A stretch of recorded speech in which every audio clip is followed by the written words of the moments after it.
பேரல்ஸில் பார்த்தீங்கன்னா எப்படி நமக்கு இதை பற்றி எல்லாம் ரொம்ப விவரித்து சொல்கிறது பார்க்கலாம். ஸோ பட் இப்போ நான் ஜஸ்ட் ஒரு பேரல் நமக்கு எப்படி பெரிய மகான்கள் எல்லாம் அந்த ஒரே இதை வந்து விவரிக்கிறத புரிஞ்சுக்கிறதுக்காக இதை வந்து ஜஸ்ட் அப்ரிஷியேட் பண்ணுறதுக்காக மாணிக்க வாசகர் சொன்னது 2 வரையும் சொல்கிறது. ஊனிலை உருக்கி உள்ளொளி பெருக்கி ஓப்பிலா ஆனந்தமாய தேனினை சொரிந்து புறம்புறம் தெரிந்த என் செல்வம் அப்படின்னு மாணிக்க வாசகர் சொல்றார். அதில் பாருங்க அந்த அனுபவத்தை சொல்ற அவரோட ஆக்சுவல் அனுபூதி என்ன அனுபவம் அவருக்கு. ஊனினை உருக்கி உள்ளொளி பெருக்கி ஓப்பிலா ஆனந்தமாய தேனினை சொரிந்து. ஸோ இந்த அனுபவம் நமக்கெல்லாம் கிடைக்குமா? நம்ம இந்த மாதிரி பெரிய மகான்கள் சொல்கிற கேட்கும்போது நமக்கு எல்லாமே அவங்கெல்லாம் பெரிய மகான்கள் கொடுத்து வச்சவங்க, அவங்களுக்கு அந்த மாதிரி உயர்ந்த அனுபவம்லாம் கிடைக்கும். நான் சாதாரண மனிதன், எனக்கு அந்த மாதிரி அனுபவம் எப்படி கிடைக்கும்? அந்த மாதிரி நம்ம நினைக்கிறோம். பட் அதான் தவறு. ஏன்னா அவதார புருஷர்கள் உலகத்துக்கு வரது எதுக்காக? அவங்களுக்கு வர வேண்டிய அவசியமே கிடையாது. ஏன் வராங்க? நமக்கெல்லாம் உதவி செய்யும், நமக்கு வழிகாட்டு, ஒரு நம்ம கையை பிடிச்சி இறைவனோட சாம்ராஜ்யத்துக்கு அதுக்காக தான் வராங்க. அதை நம்ம புரிஞ்சுக்கிட்டா நம்ம என்ன பண்ணுவோம்? ஸ்ரத்தையோட அவங்க சொல்றத கடைப்பிடிக்கணும், முயற்சி செய்யணும். ஏன்னா அதில் என்ன தடுக்குது? நாமே தான் தடுக்கிறோம். பகவான் கிருஷ்ணன் சொல்றாரு, ஆத்மைவ ஆத்மனோர் பந்து ஆத்மைவ ரெப்புராத்மனா. நாமே நமது எதிரி, நாமே நமது நண்பர். நம்ம எப்போ என்ன எதிரி ஆகிறோம்? நம்ம அகந்தை நிலையில் இருக்கும்போது நம்ம எதிரி ஆகிறோம்.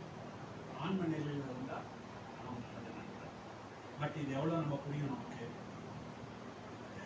நிறைய தடவை நம்ம பழக்கங்கள் படி அப்படியே பண்ணுறோம், யோசிக்கிறதே இல்லை, விவேக சக்தி உபயோகிக்கிறது இல்லை. நம்ம வந்து எப்படி நமக்கு பழக்கமாக இருக்கோ அந்த மாதிரி அப்படியே நம்ம வந்து நம்மளோட நடப்பை அந்த மாதிரி இருக்குது, எண்ணங்கள் அந்த மாதிரியே இருக்குது, உணர்ச்சிகள் அந்த மாதிரி இருக்குது.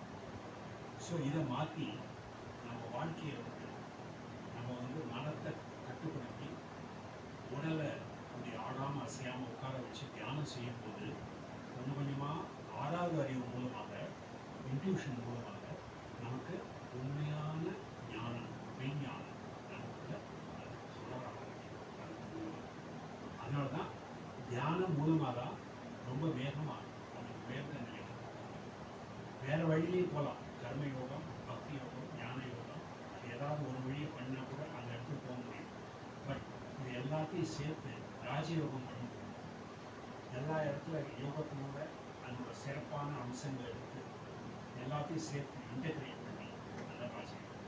ஸோ ராஜயோகத்தில் பக்தி யோகத்தினோட யோகத்தினோட உயர்ந்த தத்துவங்கள் அதில் வந்து கடைப்பிடிக்கணும். கர்ம யோகத்தினோட உயர்ந்த தத்துவம், ஞான யோகத்தினோட உயர்ந்த தத்துவம் எல்லாத்தையும் எடுத்து அது வந்து ராஜயோகம்.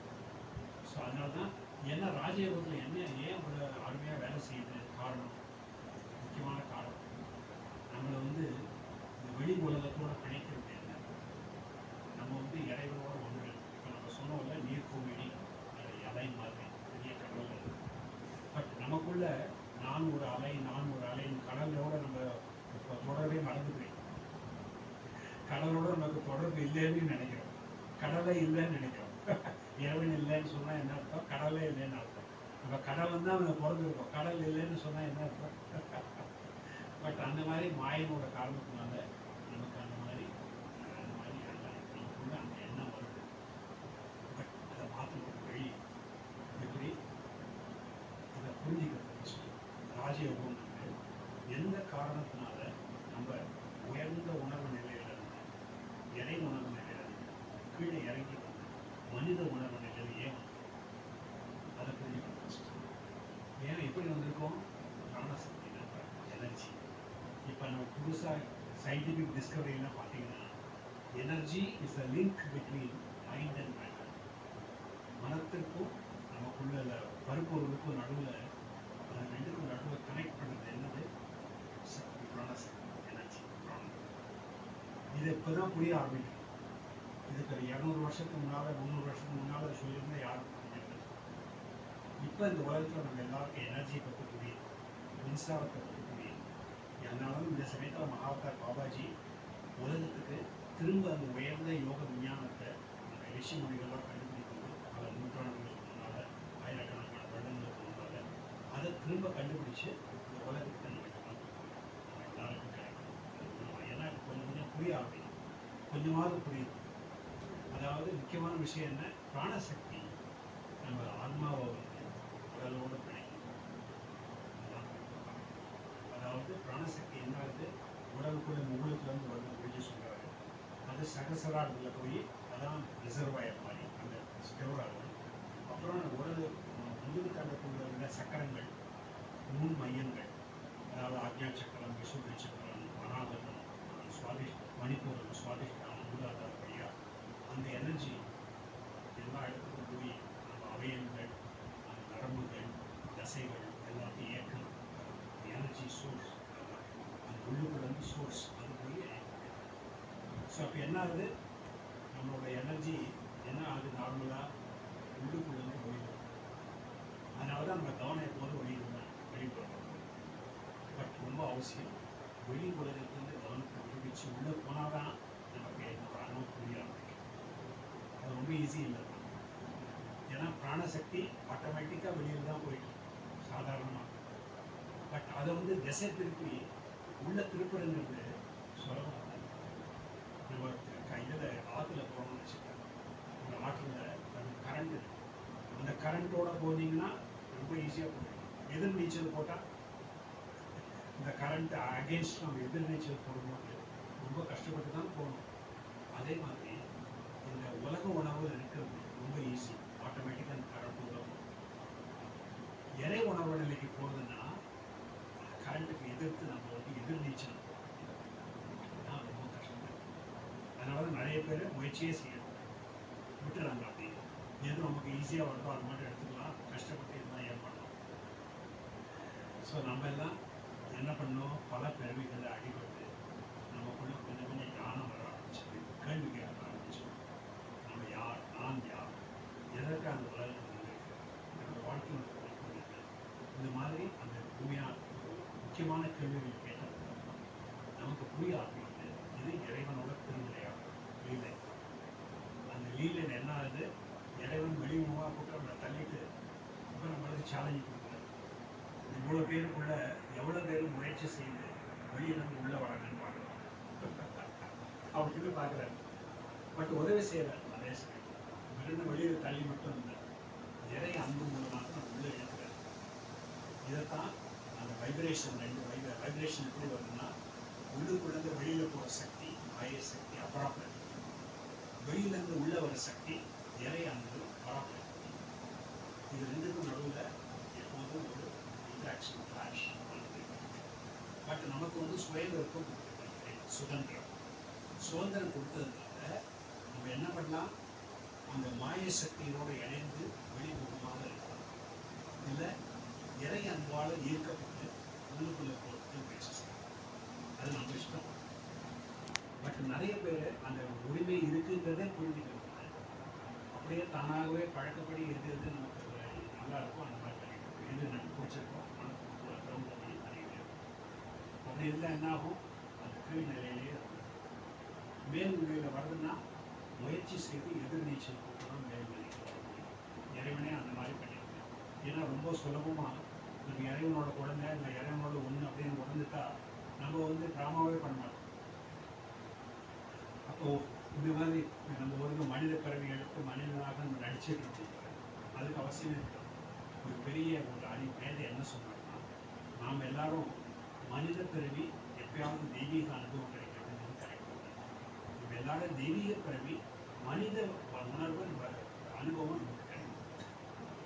We are not human beings having occasional divine experience.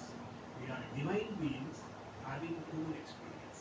இந்த காலம் எப்படி கம்ப்ளீட்டாக மாறி நம்மளை பற்றி என்ன நினைக்கிறோம், எப்போதும் நான் ஒரு சாதாரண மனிதன், எனக்குள்ள இந்த மாதிரி பல இது என்னால் செய்ய முடியாது, இந்த மாதிரிலாம் நமக்குள்ள லிமிட்டேஷனுக்குள்ள, குறைபாடுகளுக்குள்ள, எல்லைக்குள்ள நமக்குள்ள வைக்கிறோம்.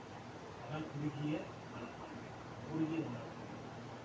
அந்த குறுகிய உணர்வு நிலையில் இருந்து பழக்கமானதுனால நம்ம அப்படியே இதுதான் நம்ம வாழ்க்கையை கொடுத்தான் அப்படின்னு நமக்குள்ள இருக்கிற ஒப்பீனியன்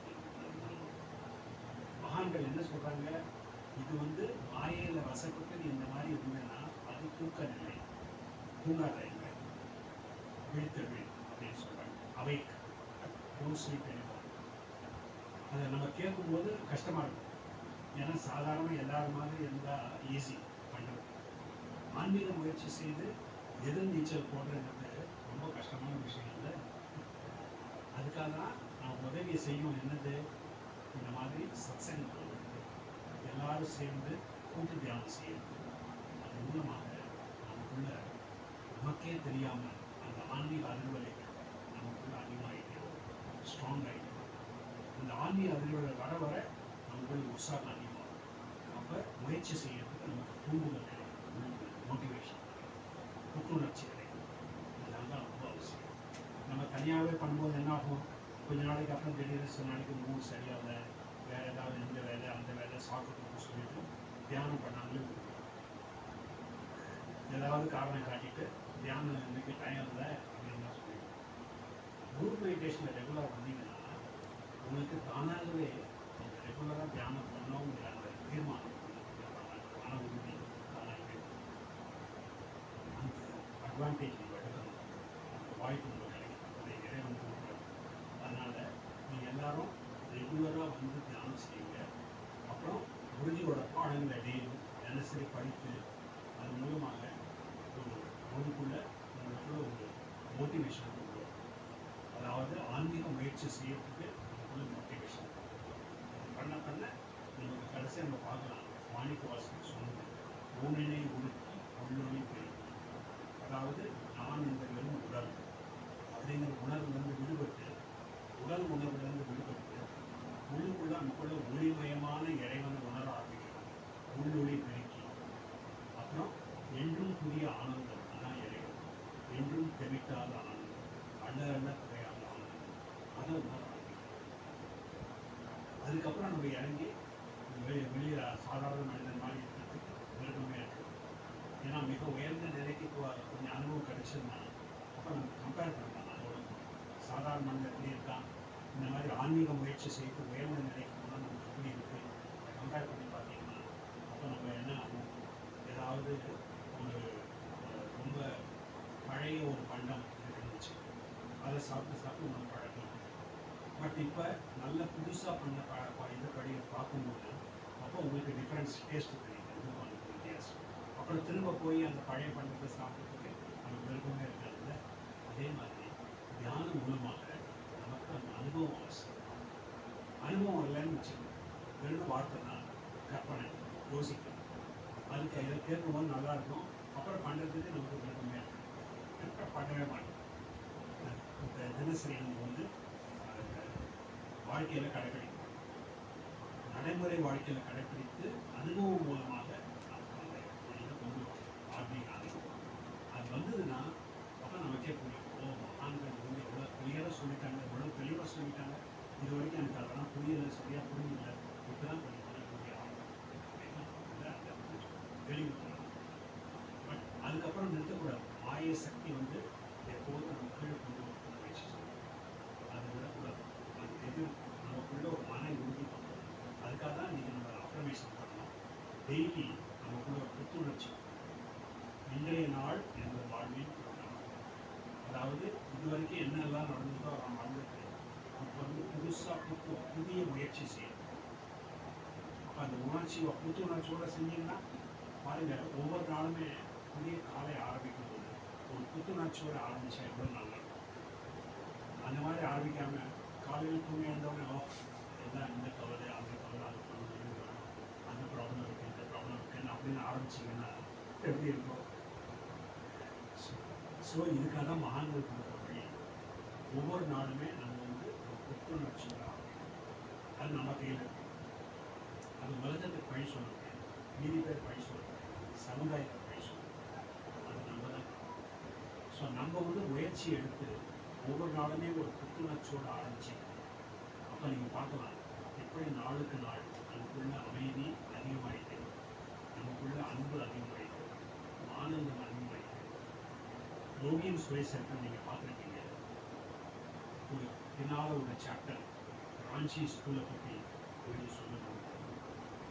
அப்போ கடைசியில் ஒரு சாப்டரில் என்ன சொல்கிறாருன்னா, குருஜி அவரோட தகப்பனாரோட சுவாமி பிரணவானந்தரை பார்க்க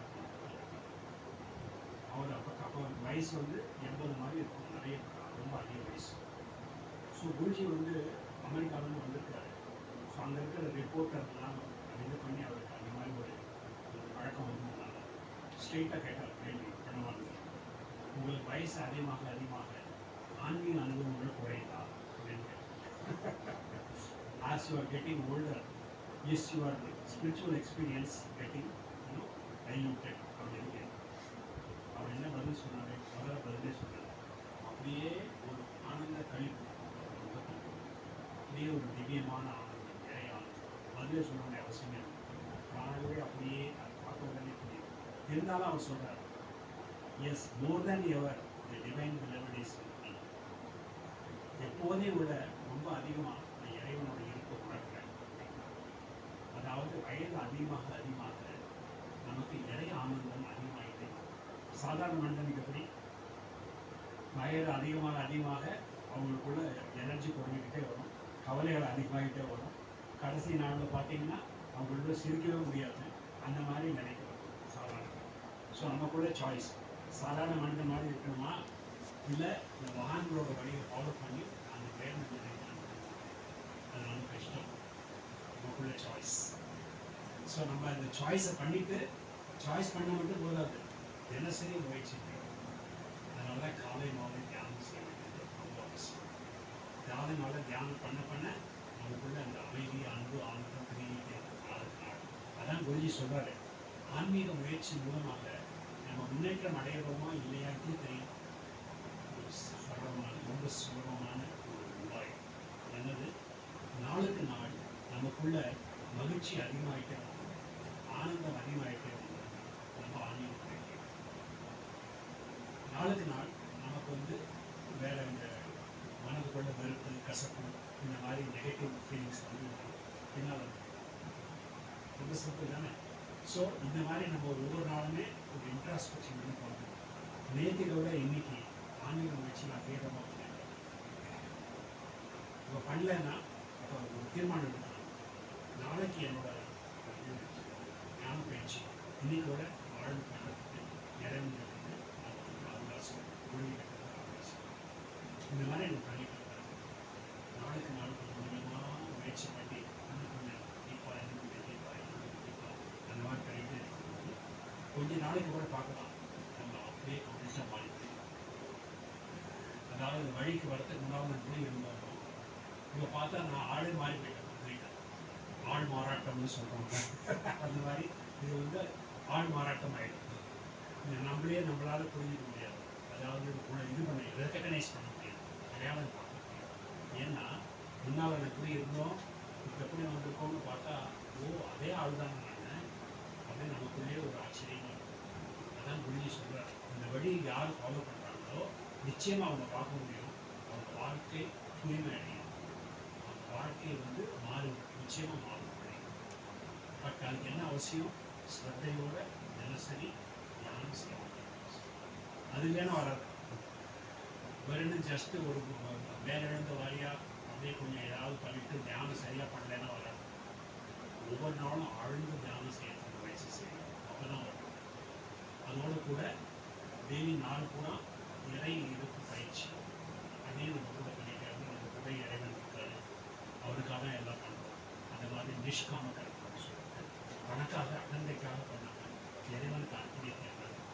இந்த மாதிரி பண்ணும்போது கடைசியாக திருக்குறளில் முதல் அத்தியாயத்தில் கடைசி இது என்னது, செய்யும் பிறவி பெருங்கடல் நீந்துவர் நீந்தார் இறைவனடி சேரார்.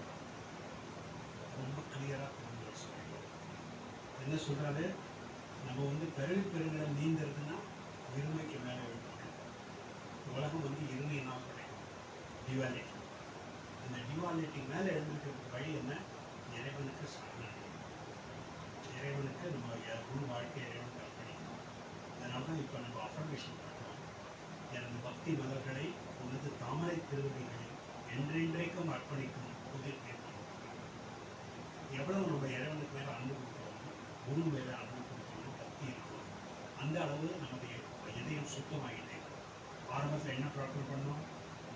ஆழ்ந்த மன உருவப்பாடுடன் பிரார்த்தனை செய்யவும், அப்புறம் விஞ்ஞான வழிமுறை தியானத்தை பக்தியினால் நிரப்பவும் அப்படி செய்வோம். அதுக்கப்புறம் நாள்தோறும் எனக்கே முழுவதுமாக அர்ப்பணிக்கப்பட்ட அன்பின் மூலம் என் இதயம் நாள்தோறும் சுத்தமடைவாங்க. ஒவ்வொரு நாளும் சுத்தமடைஞ்சிட்டே புதியதாகிட்டே. எவ்வளவு நம்ம இதயம் சுத்தமாகுதோ அவ்வளவு இறைவனுக்கு அருகாமை இருக்கும். உண்மையாகவே இதயம் சுத்தமாயிடுச்சுன்னா எப்போதும் இறைவன் நம்ம கூடவே இருப்பார், விலகவே மாட்டேன். அதுக்கு நம்ம முயற்சி செய்துக்கிட்டே முயற்சி செய்ய செய்ய செய்ய தான் வரணும்.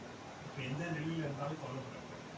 நமக்கு இப்போ மன தாறுமாறும் இங்கே எங்கே ஓடுது, உடலை கண்ட்ரோலே பண்ண முடியல, பல வியாதிகள்லாம் இருக்குது, அதுக்காக பின்வாங்க, தோல்வி ஒத்துக்கூடாது. எந்த இடத்துல இருந்தாலும் நம்ம கர்ம நிலைகளை தான் அந்த இடத்துல இருக்கோம், நம்ம தான் காரணம். பட் அதை நம்ம மாற்ற முடியும்.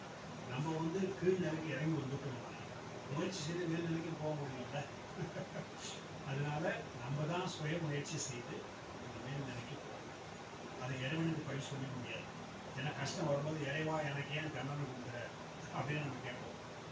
இறைவன் தண்டனை கொடுக்கறது கிடையாது. யாரும் கர்ம வினைகள் படி கணித விதிகள் படி இறைவன் உலகத்தை நடக்கிறார். நம்ம எப்படி நினைக்கிறோமோ அந்த மாதிரி விஷயம். ஸோ அதை ஞாபகம் வச்சுக்கிட்டு நம்ம எப்போது நல்ல எண்ணங்கள் நமக்குள்ள கொண்டு வந்துட்டு தியானம் மூலமாக இதெல்லாம் சரியாக. ஓகே, ஸோ இப்போ வந்து மீதி பேருக்காக சேவை செய்வோம். சேவை செய்யறதுக்கு குருஜியோட வாய்ப்பு விஞ்ஞான வழிமுறைப்படி எல்லாருக்காகவும் பிரார்த்தனை செய்து நம்ம வந்து இந்த வைப்ரேஷன் அந்த உடல் வியாதிகள் தீர்வு, மன வியாதிகள், ஆன்மீக வியாதி அறியாமை அது பண்ணி முடிக்கணும். முதல்ல எல்லாரும் சேர்ந்து நம்ம எல்லாரும் இதயத்தோட மொழியில் இறைவனோட குருமாட்டியோட வேண்டுதல் செய்யணும். யார் யார் நோய்வாய்ப்பட்டிருக்காங்களோ, யார் கஷ்டப்படுறாங்களோ, உடல் வியாதி, மனவியாதி, அறியாமையினால அவங்களுக்கு உதவி செய்ய சொல்லி இதயத்தை வந்து நம்ம பிரார்த்தனை செய்யணும். உள்ள முழுகி பிரார்த்தனை செய்யணும். அது கொஞ்ச நேரம் பிரார்த்தனை செய்துட்டு விஞ்ஞான வழிமுறை